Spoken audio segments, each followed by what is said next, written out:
ආයුබෝවන් විදුනැනින් ලොව දකින්න 20 වෙනි කොටස. මෙහි මා ප්‍රධාන මාතෘකා පහක්ම තෝරගත්තා. දුරමනින ඒකක, පරිසිතියම්, खगोලය එහෙම නැත්නම් celestial sphere, සිකුරු සහ බුධ සංක්‍රාන්තිය, විශ්වයේ ඇති වෙනත් ග්‍රහලෝක. පළමුවෙනි මාතෘකාව දුරමනින ඒකක. දැන් අපි දන්නවා සාමාන්‍ය ජීවිතයේදී දුරමනින ඒකක රාශියක් තියෙනවා. මෙට්‍රික් ක්‍රමේ තියෙනවා මීටරය. ඊළඟට මීටරයෙන් 10න් පංගුව මිලිමීටර. මීටර 1000කට කිලෝමීටර කියනවා. ඉතින් ඔය වගේ මීටර ඒකක තියෙනවා. තව යාර අඩි අඟල් සැතපුම් ඔය වගේ ඒකක තියෙනවා. ඒවා දුරමනින ඒකක. දැන් ඒවා අපිට මේ පොළොවේදී පාවිච්චි කරන්න පුළුවන්. ඒකත් ඒ අවස්ථාවේ හැටියට තමයි ඒකකේ තෝරගන්නේ. දැන් කඩදාසියක ඝනකම මනින්න කිව්වොත් ඕකට මීටර කිලෝමීටර වලින් වැඩක් නෑ. ඒකට ගන්න ඕනේ මිලිමීටරයටත් වඩා කුඩා මයික්‍රෝමීටර වගේ ඒකකයක්. ඊළඟට ලංකාවේ එක නගරයක ඉඳලා තව තැනකට දුර මනිනවා නම් එතෙන්දී මීටර වලින් වැඩක් වෙන්නේ නෑ. එතෙන්දී කිලෝමීටර පාවිච්චි කරනවා. අන්න ඒ වගේ තාරකා විද්‍යාවේදී සාමාන්‍යයෙන් විශ්වයේ තියෙන වස්තුන් අතර දුර මැනීම තමයි. දැන් ඒකත් අපිට ගන්න පුළුවන් කුඩාම දුරවල් හැටියට මේ සෞරග්‍රහ මණ්ඩලයේ තියෙන දුරවල්. ඒ කියන්නේ එක ග්‍රහ ලෝක වලට තියෙන දුර, ඒවා ගමන් කරන මාර්ගයේ විස්කම්භය ඔන්න වගේ දුරවල් ඒවා එකක්. ඊළඟට තව ඊට වඩා වැඩි දුරක් ගැන කියනවා නම් තරු දෙකක් අතර. එහෙම නැත්නම් මේ අපි ඉන්න මේ පොළොවේ ඉඳලා තව තරුවකට තියෙන දුර ඔන්න වගේ මේ වෙනස් විදිහේ ඒවා තියෙනවා. දැන් ඕකෙන් කුඩාම එක අපිට හිතන්න පුළුවන් මේ ග්‍රහලෝක දෙකක් අතර. එහෙම නැත්නම් මේ සෞර ග්‍රහ මණ්ඩලයේ දුරමනින ඒකක. සූර්යාගේ ඉඳලා අනිත් ග්‍රහයන්ට ඔන්න ඔය වගේ දුරවල් මැනීමට පාවිච්චි කරන කුඩා ඒකකයක් තියෙනවා. ඒකට කියනවා නක්ෂත්‍ර ඒකකය කියලා. දැන් මේ නක්ෂත්‍ර ඒකකය කියලා කියන්නේ සාමාන්‍යයෙන් ඔය විශ්වයේ ඇති දුරවල් සම්බන්ධයෙන් කියනවා නම් කුඩාම ඒකකය කියන්න පුළුවන්.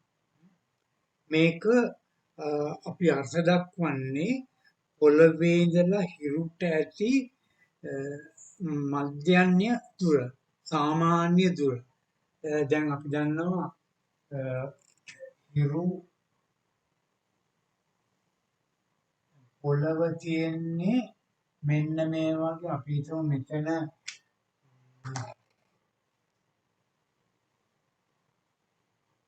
හිරු මෙතන තියෙනවා නම් ඊළඟට පොළවේ ගමන් මාර්ගය තමයි මේ ඉලිප්සාකාර මාර්ගය.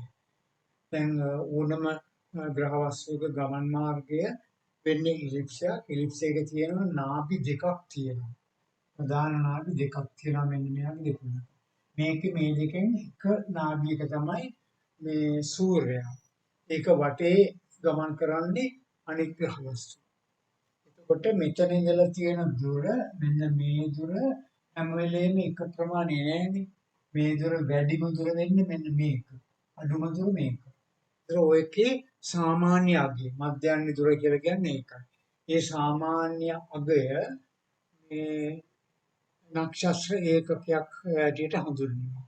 දැන් ඕක අපිට ගණනය කරලා අපිට පෙන්වන්න පුළුවන් මොකක්ද කියන එක සම්මතයක් හැටියට අරගන්න මෙන්න මේක. AU සමානයි ඒක අපි දන්න ඒකක වලින් හඳුන්වන්න පුළුවන්. ඒ කියන්නේ මීටර වලින් නැත්නම් කිලෝමීටර අන්න ඒ වගේ. අපි මීටර වලින් ගන්නවා නම් 1.495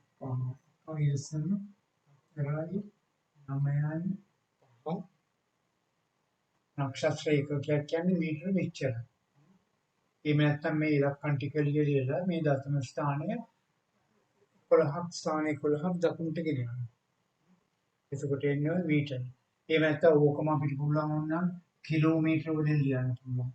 ඔයක දෙන්න පුළුවන් මේ නක්ෂත්‍ර ඒකකය කියන්නේ ඕකයි. නමුත් ඕකේ අර්ථ දැක්වීම පොළවේ ඉඳලා හිරුට තියෙන සාමාන්‍ය දුර. එහෙම නැත්නම් මධ්‍යයන් දුර. ඒක තමයි පළවෙනි ඒකකය. ඊළඟට අපිට දෙවෙනි ඒකකය හැටියට දෙන්න පුළුවන් ආලෝක වර්ෂ. ආලෝක වර්ෂ කියන්නේ දැන් මේ වර්ෂ කියනකොට සමානට හිතනවා මේ කාලයමයින ඒකකයක් කියලා නෑ. එහෙම එකක් නෙමෙයි. ආලෝක වර්ෂය කියලා කියන්නේ ආලෝකය අවුරුද්දකදී ගමන් කරන දුර. ආලෝකයේ තත්පරයකට යන දුර අපි දන්නවා තත්පරයට කිලෝමීටර 3 ලක්ෂයක් දුරට ආලෝකය ගමන් කරනවා. එතකොට මේ විදිහට අවුරුද්දක් තිස්සේ යන දුර මේක හොයන්නේ දැන් මේ තත්පරයකට යන දුර නෙමෙයි මේක අපි පහසුරලියම මෙතන බිංදු 5යි තියෙන්නේ 3 වැඩි කිරීම 10යි 5 වෙනි. මේ කියන්නේ එක තත්පරයකදී යන දුර. එහෙමනම් මිනිත්තුවකට යන දුර හොයන්න මේක 60න් වැඩි කරනවා. ওই මිනිත්තුවකට යන දුර. පැයකට යන දුර හොයන්න මේක ආයෙත් සැරයක් ආයෙත් මෙතන 60න් වැඩි කරනවා. මේ කියන්නේ පැයකට යන දුර. පැයකට යන දුර කිලෝමීටර වලින්. ඊළඟට දවසකට යන දුර හොයන්න 24 පැය 24 වෙනි දවසට 24න් වැඩි කරනවා. ඔය දවසකට යන දුර කිලෝමීටර වලින්. එතකොට අවුරුද්දක් කියන්නේ දල වශයෙන් අපි 300 දවස් 365යි කියලා ගනිමු. 65යි හතරෙන් එකක් ගන්නත් පුළුවන්. නමුත් දල වශයෙන් 65යි කියලා ගත්තොත් මේක එතකොට 365න් වැඩි කරනවා. එතකොට ඔය කියන්නේ අවුරුද්දකදී යන ආලෝකයේ අවුරුද්දකදී ගමන් කරන දුර කිලෝමීටර වලින්. මේක සුළු කරලා බලන්න එතකොට එනවා මම අගේ ලියන්න 9.4යි 6යි 9.4යි 6යි බිඳුවයි 5 වැඩි කිරීම 10යි 15 වෙනි බලය මීටර වලින් නම් මේකයි. මේ කිව කිලෝමීටර වලින්. මේ කිලෝමීටර අවුරුද්දකට ආලෝකය යනතර කිලෝමීටර වලින්. මීටර වලින් ගත්තොත් මේක වැඩි කරලා බලලා එන අගය ආයේ 1000 වැඩි කළා මේකේ. ඒක තමයි සම්මතයක් හැටියට පිළිගන්න අගය වෙන්නේ මෙන්න මේක. එතකොට මතක තියාගන්න ආලෝක වර්ෂයක් කියන්නේ එක්කෝ මෙන්න මෙච්චර මීටර ප්‍රමාණයක් එහෙම නැත්නම් මෙච්චර කිලෝමීටර ප්‍රමාණයක්. අපි මේ අගේ අරගම මේක සාමාන්‍ය සම්මත එක්ක මේකක් අපි පාවිච්චි කරන්නේ මෙට්‍රික් එක වලදී නම් මීටරන කියන එකනේ. අනේ ඒක නිසා ওই විදිහට අපිට අරගන්න පුළුවන්. ආලෝක වර්ෂයක් කියන්නේ ඔය අගේ.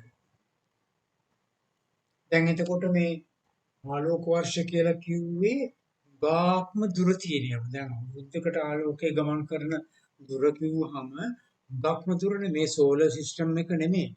ඊට වඩා ඈත තියෙන ඒවා. දැන් ළඟම තියෙන තරුවට තියෙන දුර මොකක්ද කියලා ඇහුවොත් ආලෝක වර්ෂ 4.5ක් විතර වෙනවා. ඇල්ෆා සෙන්චුරි කියලා තරුවක් තියෙනවා ආලෝක වර්ෂ 4.5ක් විතර දුරයි. ඒක තමයි ළඟම තියෙන තරුව. දැන් ඒ වගේ ඒකක තව එකක් තමයි මේ පාසෙක් කියන එක. ඒකත් ඒ ආලෝක වර්ෂය වලට කිට්ටු ඒකකයක්. දැන් මේක අර්ථ දක්වලා තියෙන වෙන විදිහකට. දැන් අර ආලෝක වර්ෂයේ අර්ථ එක්වි අවුරුද්දකදී ආලෝකය ගමන් කරන දුර. දැන් මේ පාසෙක් කියන ඒකකේ වෙනත් ආකාරයකට අර්ථ දක්වලා තියෙනවා. දැන් මේ විදිහට මේ පාසෙක් කියන ඒකකේ අර්ථ දක්වන්නේ දැන් මම මෙතන ඇදලා තියෙනවා හිරු වටා පොළවේ ගමන් මාර්ගය. දැන් මෙතන වෘත්තයක් ඇවිත් තියෙන්නේ කමක් නැහැ කොහොම වුණත් හිරු වටා පොළව ගමන් කරන මාර්ගයේ හරියටම මේ විරුද්ධ දිශාවට තියෙන දෙපොළක්.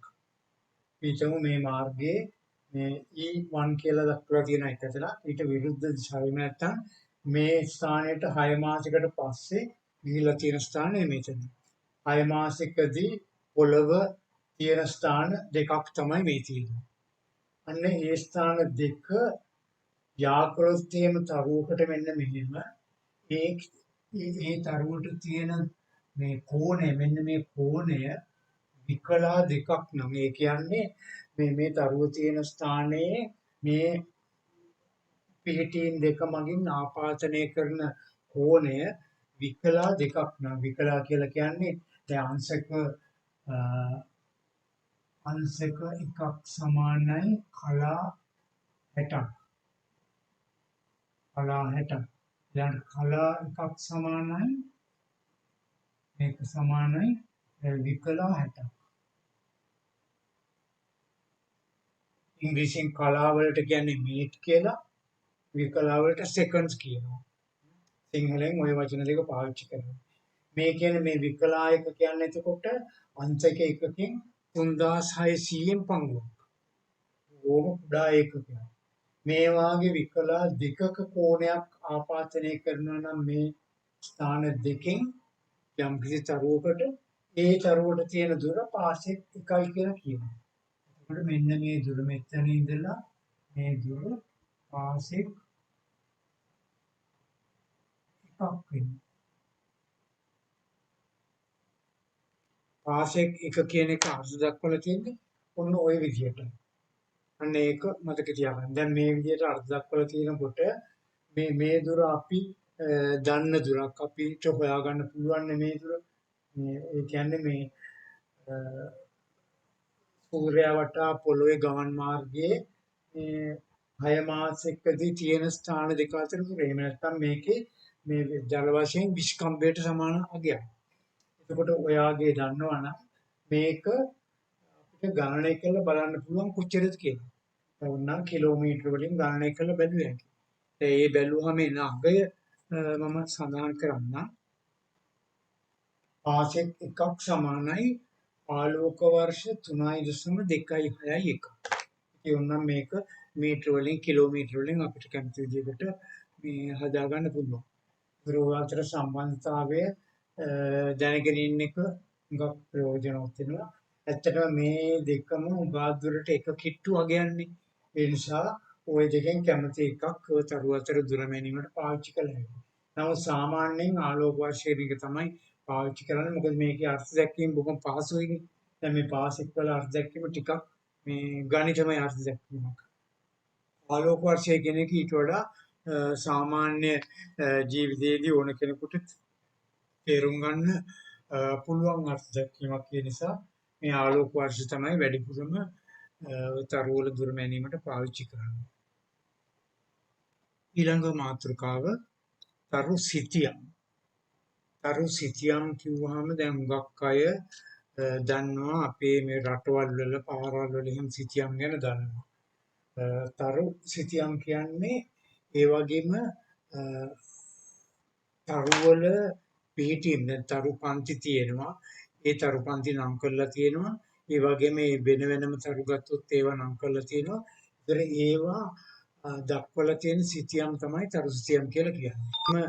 සිතියමක දක්වනකොට අපිට පුළුවන් දැන් අපි පොළවේ තියෙන දේවල් සිතියම් ගත කරනකොට එතන පාවිච්චි කරනවා පොළවේ දැන් අපි දන්නවා මෙන්න මෙහෙම මේ රේඛාව නිරක්ෂ රේඛාව. ඊළඟට මේ විදිහට අක්ෂාංශක තියෙනවා.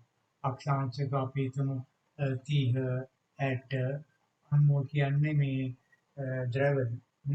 මේ උත්තර ද්‍රවය දක්ෂිණ ද්‍රවය මේ පැත්තට ඒ වගේ පුළුවන්. ඒ එකම තව තියෙනවා මෙහෙම මේ දේශාංශක. දේශාංශක රේඛා හැටියට ලකුණු කරලා තියෙනවා.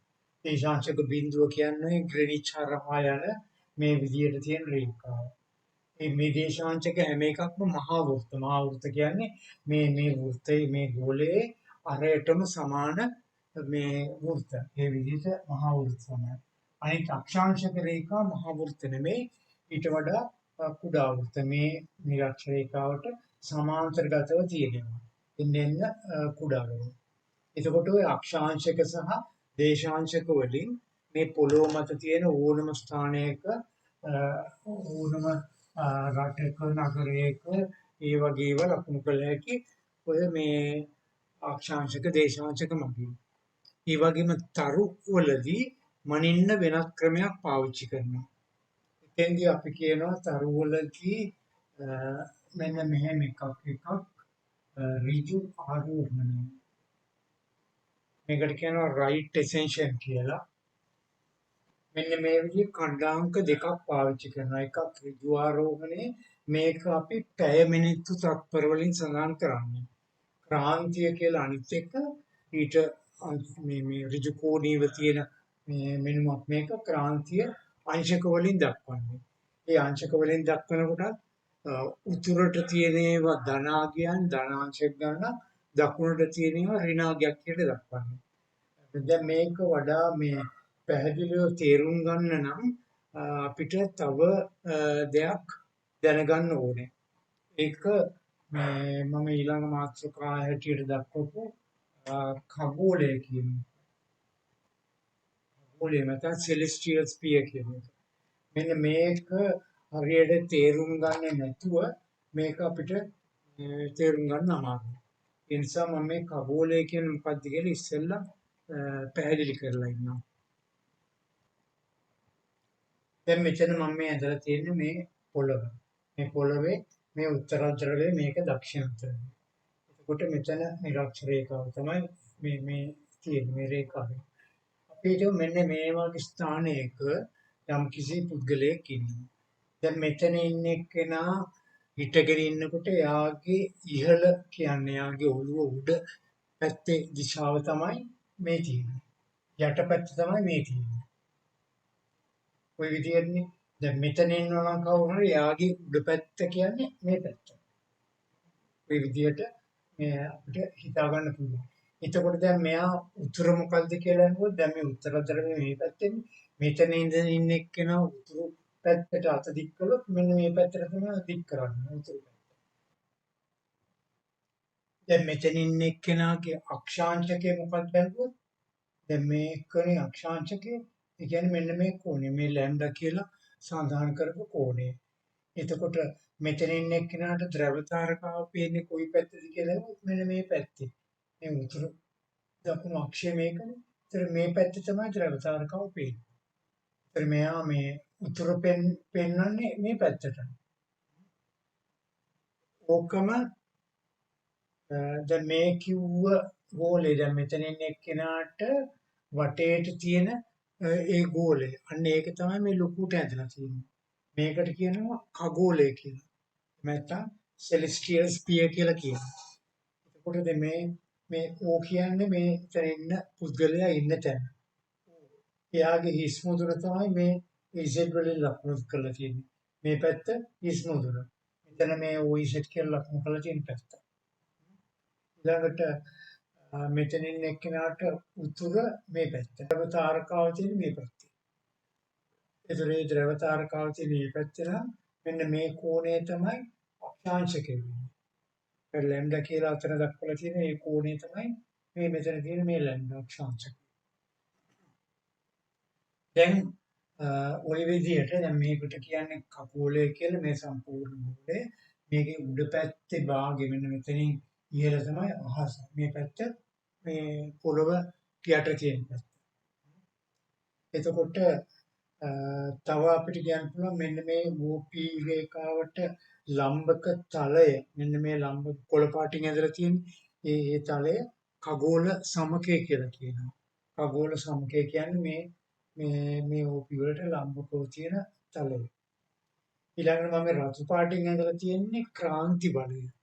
ක්‍රාන්ති බලය කියන්නේ හිරුගේ දෘශ්‍ය ගමන් මාර්ගය. අවුරුද්ද පුරාම සූර්යයා ගමන් කරන පෙනෙන මාර්ගය තමයි මේක. මේ ක්‍රාන්ති වලය දිගේ සූර්යයා අවුරුදු පුරාම ගමන් කරනවා. එතකොට ඒ ක්‍රාන්ති වලයයි මේ खगोल සමකයේ කැපෙන ලක්ෂය මෙන්න මේක විශේෂ ලක්ෂයක්. මෙතන මේ ග්‍රීක අකුරෙන් ගැමා කියන අකුරෙන් දක්වලා තියෙනවා.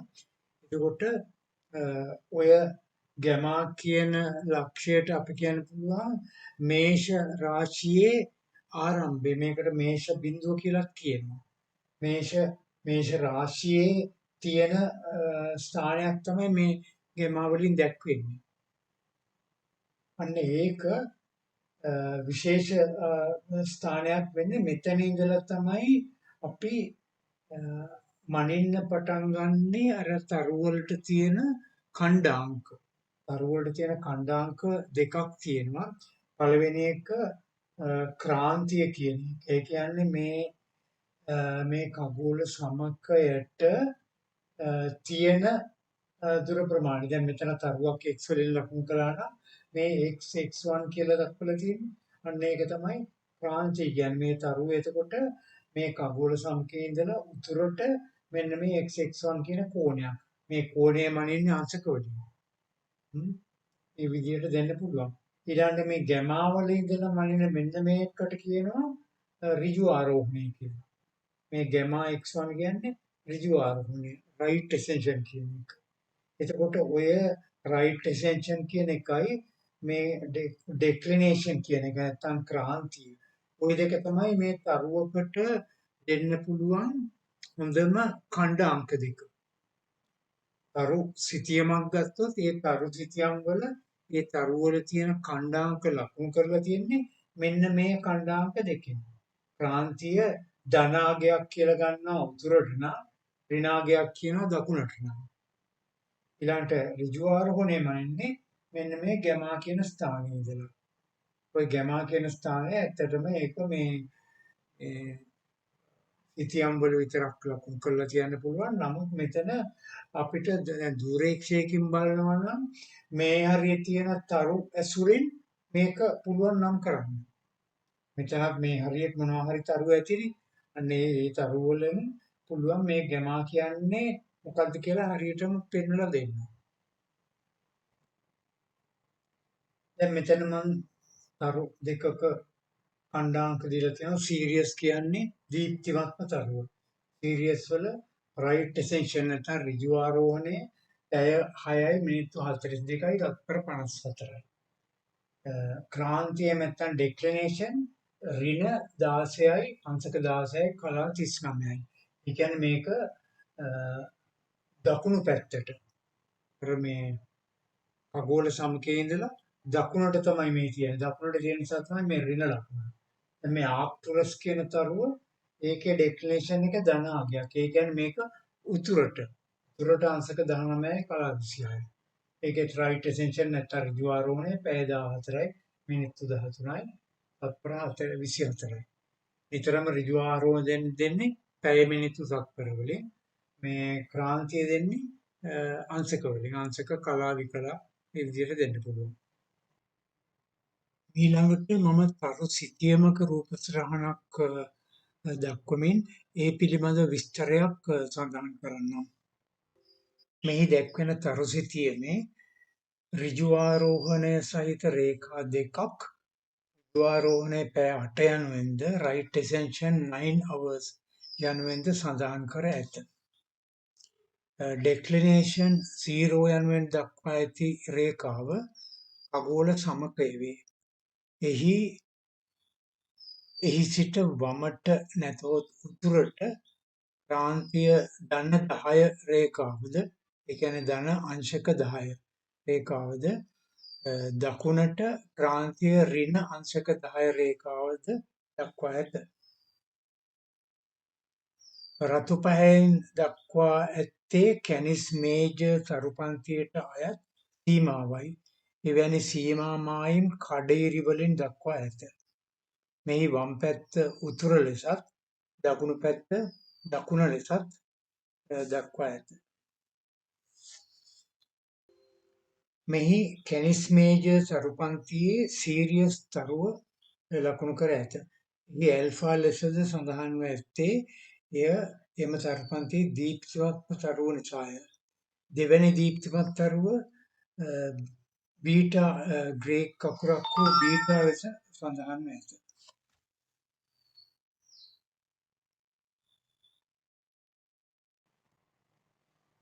ඊළඟ මාතෘකාව සිකුරු සහ බුධ සංක්‍රාන්තිය.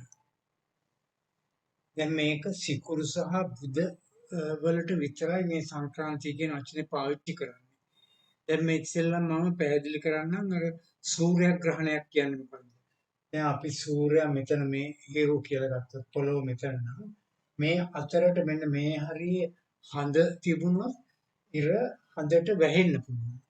අන්න ඒක තමයි සූර්යග්‍රහණය කියන්නේ. ඉර හඳට එක්ක සම්පූර්ණයෙන්ම වැහෙනවා නැත්නම් අඩ වශයෙන් හරි වැහෙනවා. දැන් එහෙම වෙනකොට ඒකට සූර්යග්‍රහණයක් කියනවා.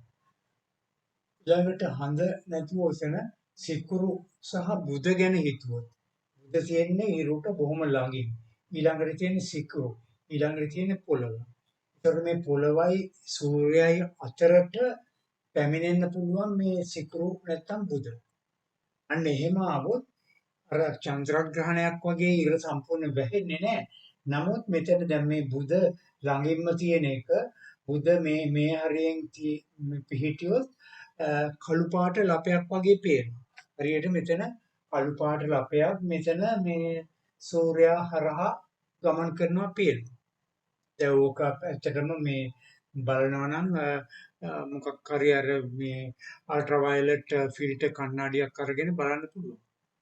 එහෙම බැලුවොත් පේනවා කළු පාට ලපයක් මේ හිරු හරහා බොහෝම හිමින් යනවා. ඒකට කියනවා මේ බුද සංක්‍රාන්තිය. සිකුරුත් ඒ වගේ. සිකුරුත් අන්න ඒ වගේ මේ අතරතුරට පිහිටන හින්දා මේ කුඩා ලපයක් වගේ කළු පාට ලපයක් වගේ තමයි පේන්නේ. ඒකට අනිත් ග්‍රහ ලෝක තියෙන්නේ මේකට ඈතින් පොළොවට ඈතින් තියෙන්නේ. ඒ නිසා ඒවට ඔහොම අවස්ථාවක් එන්නේ නැහැ. ඒකට මේ සංක්‍රාන්තිය කියන එක තියෙන්නේ බුද සහ සිකුරු වලට විතරයි. බුද සංක්‍රාන්තිය මිනිත්තු ගණනක් වෙන්න පුළුවන්. ඒක නිසා අපිට මේ බලාගෙන ඉන්නකොට බොහෝම හිමින් යනවා පේනවා. නමුත් සිකුරු සංක්‍රාන්තියේ පැය කිහිපයක් වෙනවා. ඊළඟ මාතෘකාව විශ්වයේ ඇති වෙනත් ග්‍රහ ලෝක. දැන් මේ විශ්වය කොයිතරම් විශාලද කියලා අපිට හිතා ගන්නත් බැරි තරම් මේකේ සීමාවක් නැති තරම් විශාල දෙයක් නේ විශ්වය කියලා කියන්නේ. එතකොට ඔය විශ්වයේ තියෙන චක්‍රාවාට ලක්ෂ කෝටි ගණනක් තියෙනවා චක්‍රාවාට. ඒ හැම එකකම තරු තියෙනවා බිලියන ට්‍රිලියන ගණනක් තියෙනවා තරු. ඒ හුඟක් තරු වලට ඒක වටේ ගමන් කරන ග්‍රහලෝක තියෙනවා. දැන් අපිට හිතන්න බෑ මෙහෙම ග්‍රහලෝක නැහැ කියලා. දැන් අපේ සූර්යයා වටා මේ ග්‍රහලෝක තියෙනවා වගේ තව ලක්ෂ කෝටි ගණනක් වගේ ග්‍රහලෝක තියෙන්න පුළුවන්. ඒක නැහැ කියලා කියන්නේ කිසිම හේතුවක් නැහැ. නමුත් ඒක තියෙනවද කියලා අපිට මේ කෙලින්ම දැනගන්න ක්‍රමයකුත් නැහැ. නොඑක් පරීක්ෂණාත්මකව දැන් මේ මෑත කාලයේ හොයාගෙන තියෙනවා වගේ ග්‍රහලෝක එකක් දෙකක් හොයාගෙන තියෙනවා. නමුත් අපිට හිතන්න පුළුවන් මේ බොහොම සාධාරණ විදිහට හිතනවා නම් ඔය තරු වලින් නොඑක් ගාක් තරු වල ග්‍රහලෝක තියෙනවා. එහෙමනම් ග්‍රහලෝක අනන්ත ගණනක් මේ විශ්වයේ තියෙනවා. ඒක නැහැයි කියලා කියන්න අපිට කිසිම සාධාරණ හේතුවක් නැහැ. දැන් ওই විදිහට ලක්ෂ කෝටි ගණනක් ග්‍රහලෝක තියෙනවා නම් ඒ වෑමේ මිනිස්සු වෙන්න අපි වගේ මනුස්ස ලෝකත් තියෙන්න පුළුවන් සෑහෙන විශාල ප්‍රමාණයක්. ඒක එහෙම වෙන්නේ නැහැ කියලා හිතන්න කිසිම සාධාරණ හේතුවක් නැහැ. ඉතින් ඌව ගැන ඇත්තටම ගවේෂණය කරන්න කවදාවත් පුළුවන් කමක් නැහැ. ඒ කියන්නේ ඒ වගේ තැනකට යන්න මේ කිසිම මිනිස්සෙකුට ආයි කවදාවත් මේක නම් හැකියාවක් තියෙයි කියලා හිතන්න බෑ. මොකද ළඟම තියෙන තරුව තියෙන්නේ ආලෝක වර්ෂ 4මාරක් දුරින්. එතකොට ආලෝකයේ වේගයෙන් ගියත් අවුරුදු 4මාරක් යනවා. තවම අපිට ආලෝකයේ වේගයෙන් 1000න් පංගුවක වේගයක්වත් ලබා ගන්න පුළුවන් වෙලා නැහැ. අන්න ඒ නිසා කවදාවත් ওই තරම් වේගයක් ලැබෙන්නේ නැහැ. එහෙම වේගයක් නොතිබුණොත් කවදාවත් ඒ වගේ ග්‍රහලෝකෙට යන්න විදියකුත් නැහැ. දැන් අපි හිතමු දැන් අපිට යන්න පුළුවන් වේග පාවිච්චි කළා දැන් අපි හිතමු දැන් ඔය මේ චන්ද්‍රිකා රොකට් එහෙම යන වේගයන් ගැන හිතුවොත් ඒ වේගෙන් ගියත් මේ ළඟම තියෙන තරුවට අදාළ ග්‍රහලෝකයකට යනවා නම් අවුරුදු යයි අවුරුදු 1000ක් 2000ක් ඊටත් වැඩි ගාණක් යනවා. එතකොට මිනිස්සෙකුගේ ජීවිත කාලය ඇතුළත ඒක කරන්න බෑනේ. ඒක නිසා කවදාවත් ඕක කරන්න පුළුවන් දෙයක් නෙමෙයි. තවත් එකක් කියන්න ඕනේ. ඔය විදිහේ ඔය ග්‍රහලෝක ගැන යන්තමින් හරි සඳහන් කරලා තියෙනවා නම් ඒ තියෙන්නේ බුදුරජාණන් වහන්සේ විතරයි. මේ මෑත කාලේ ග්‍රහලෝක එකක් දෙකක් තියෙන බව විතරක් හොයාගත්ත මේ බවට සාක්ෂි තියෙනවා. නමුත් ඔය ගැන මේ හොඳටම දැනගෙන ඉඳලා තියෙන්නේ බුදුරජාණන් වහන්සේ විතරයි. එක සැරයක් බුදුහාමුදුරන්ගෙන් ආනන්ද හාමුදුරුවෝ අහලා තියෙනවා මේ වගේ තියෙන මේ තියෙන අනිත් ලෝකවලට පිටසක්වල තියෙන අනිත් ලෝක ඒ වගේ තියෙනවා කියලා. එතකොට බුදුහාමුදුරුවෝ කියලා තියෙන්නේ මේ තව ලෝක රාශියක් තියෙනවා. ඒවෙන් ඒ වගේ මනුස්ස ලෝක 1000කට විතර සහස්‍ර ලෝක කියලා තියෙනවා. මනුස්ස ලෝක 1000කට විතර බුදුහාමුදුරන්ගේ ධර්ම දේශනාව අහන්න පුළුවන් කියලා තියෙනවා. එතකොට එහෙම කියලා තියෙන්නේ කොහොමද කියලා අහුවාම ඒකට උත්තර දීලා තියෙන්නේ ඉස්සෙල්ලාම බුද්ධ රශ්මි මාලාව. දැන් බුද්ධ රශ්මි මාලාව කියන එක අපිට ඇත්තටම විස්තර කරන්න බෑ මොකද්ද කියලා. අපිට ඕනනම් හිතා ගන්න පුළුවන් මේ ආලෝක ධාරාවක් කියලා. එතකොට ඒ බුදුහාමුදුරු කියලා තියෙන්නේ බුද්ධ රශ්මි මාලාවක් නිකුත් කරනවා. ඒක මනුස්ස ලෝක 1000කට විතර ඒක යොමු වෙනවා. ඊට පස්සේ ධර්ම දේශනා කරන එක අර බුද්ධ රශ්මි මාලාවත් සමගම මේක ඇහෙන්න සරස්සන්න පුළුවන් කියලා. ඉතින් ওই විදියට කියලා තිනා නමුත් ඕක ගැන අපිට හිතා ගන්න බොහොම අමාරුයි වෙන මේ මුකුත් සාක්ෂි නැති නිසා.